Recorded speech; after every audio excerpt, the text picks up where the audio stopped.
Hello, हाय, नमस्ते, नमस्कार, श्री स्वामी समर्थ. सुरेखा आणि स्वाद या चॅनलमध्ये तुमचं स्वागत आहे.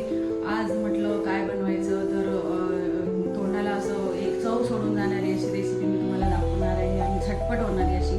तर चला वळूया किचनकडे. चॅनलमध्ये तुमचे स्वागत आहे. घरच्यांचं चाललेलं काहीतरी चमचमीत असं खायला दे म्हटलं काय बनवूया असं पटकन होणारं.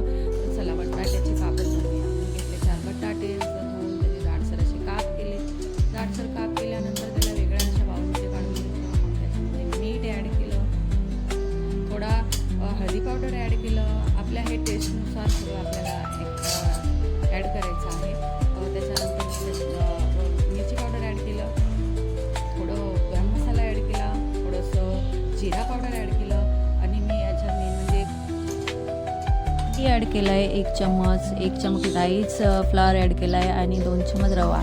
तवा बघू शकता गरम झालेला आहे. मी आता तेल टाकून घेते त्यावरती मस्तपैकी आणि हे शेलो फ्राय करायला घेते. त्यावेळेस मी टाकलेलं आहे. तसेच आपण व्यवस्थित एक वेगवेगळे पीस करून टाकायचे आणि मस्तपैकी शेलो फ्राय करायचं.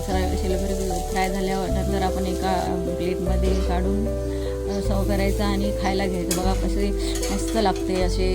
बघा तोंडाला पाणी येते माझ्या. तर बघा, बनवा. रेसिपी कशी वाटली ती सांगा, कमेंट करा, लाईक करा, शेअर करा. भेटूया पुढच्या व्हिडिओमध्ये. बाय.